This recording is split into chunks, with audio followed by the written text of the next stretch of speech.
To start the audit process, the first thing that we do is to determine the risk that are surrounding the client. Now, the risks are looking at what are those things that could go wrong.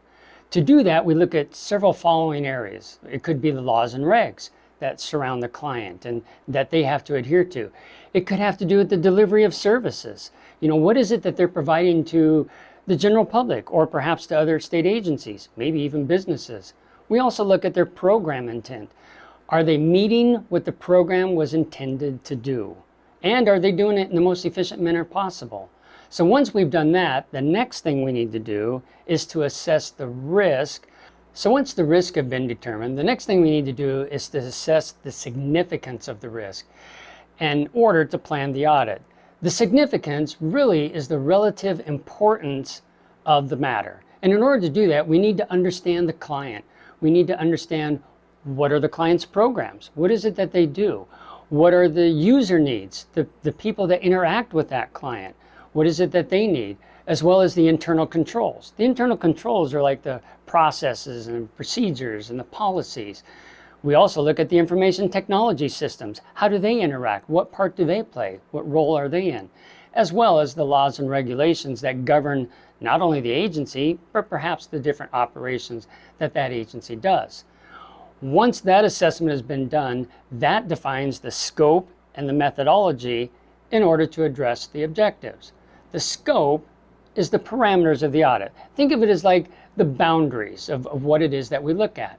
The methodology is the type of audit procedures that we perform.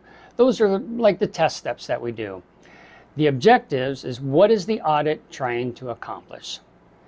Then we identify audit criteria. The audit criteria is the standard that we measure against to determine is something done correctly or not, or is it being done in the most efficient manner possible. It's the context for evaluating the evidence that we find and the findings that we end up making. Then we identify the sources of those evidence. Where can we find this stuff? How do we design our audit procedures, our test steps, to look at and find that audit evidence? The next thing after that is to assign the staff and the resources. We want to ensure that we have staff that have the appropriate level of knowledge and or experience, as well as giving enough time to complete the audit. From there, we finally prepare a written audit plan. This answers the question that the objective has stated. Now it's time to actually begin the audit. So from there we collect the data. The data is basically just the results of the tests that we performed. So then we take those tests and we analyze the results. That lets us compare the data back to the criteria that we established earlier. This lets us know, are we meeting that standard? Or is something not being done as well as it should, or perhaps it's not being done at all? Then we identify, are there any findings that we want to make? From there we decide, are we going to make recommendations? Recommendations are our way of communicating to the client what it is we want you to do to fix that particular problem. Finally, at the conclusion of the audit, the work is reviewed.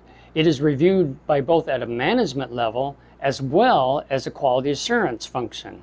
They also look as an independent outside review of our work to make sure that it's done correctly and that we are meeting the standards. Once that's all been done, we're ready to draft the audit report.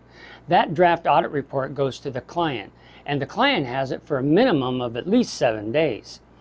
That gives them time to look at what's in the contents of the report, as well as to see if there are any findings or recommendations. Then they have the opportunity to respond to those findings. That information, once received, goes into the final audit report.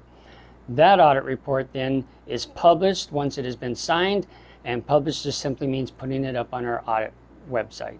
And that is the audit process.